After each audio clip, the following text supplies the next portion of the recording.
Kata politik pasti sudah terdengar tidak asing di telinga kita. Setiap memikirkan politik, pasti yang pertama kali terlintas adalah pemerintahan. Tapi sebenarnya, apa sih politik itu? Yuk, kita cari tahu. Pada dasarnya, definisi politik sangatlah variatif. Dalam arti yang lebih luas, politik didefinisikan sebagai penggunaan kekuasaan atau kewenangan, suatu proses pembuatan keputusan secara kolektif, suatu alokasi sumber daya yang langka, atau sebagai arena pertarungan kepentingan yang penuh muslihat. Dalam ilmu politik terdapat 5 konsep pokok. Apa saja? Negara. Negara adalah suatu organisasi dalam suatu wilayah yang mempunyai kekuasaan tertinggi yang sah dan ditaati oleh rakyatnya. Tokoh-tokoh menekankan bahwa negara sebagai inti dari politik. Yang kedua adalah kekuasaan. Kekuasaan adalah kemampuan seseorang atau suatu kelompok untuk mempengaruhi perilaku seseorang atau kelompok lain sesuai dengan keinginan para pelaku. Perspektif ini beranggapan bahwa politik adalah semua kegiatan yang menyangkut masalah memperebutkan dan mempertahankan kekuasaan. Pengambilan keputusan. Keputusan atau decision adalah hasil dari membuat pilihan di antara beberapa alternatif.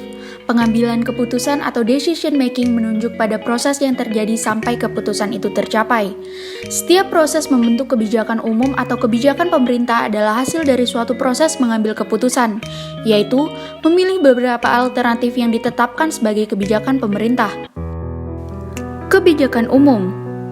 Kebijakan adalah suatu kumpulan keputusan yang diambil oleh seorang pelaku atau kelompok politik dalam usaha memilih tujuan dan cara untuk mencapai tujuan itu. Pada prinsipnya, pihak yang membuat kebijakan itu mempunyai kekuasaan untuk melaksanakannya. Adapun ciri kebijakan umum, yang pertama menekankan aspek kebijakan umum. Yang kedua, cita-cita bersama ini ingin dicapai melalui usaha bersama. Ketiga, mengikat, dan yang keempat dirumuskan dalam kebijakan oleh pihak yang berwenang atau pemerintah. Konsep pokok yang terakhir adalah pembagian kekuasaan. Pembagian atau distribution dan alokasi atau allocation ialah pembagian dan penjatahan nilai-nilai dalam masyarakat. Pembagian ini sering tidak merata dan karena itu menyebabkan konflik. Dalam pembagian kekuasaan terdapat sebuah nilai atau value. Nilai adalah suatu yang dianggap baik dan benar, sesuatu yang diinginkan, sesuatu yang mempunyai harga dan oleh karenanya dianggap baik dan benar, dan sesuatu yang ingin dimiliki oleh manusia. Nilai-nilai tersebut dibagi menjadi 2 jenis. Yang pertama ada abstrak yang berisi nilai kejujuran, kebebasan berpendapat, kebebasan mendapatkan informasi. Yang kedua ada konkret yang berisikan pangan, kekayaan, rumah, dan sebagainya.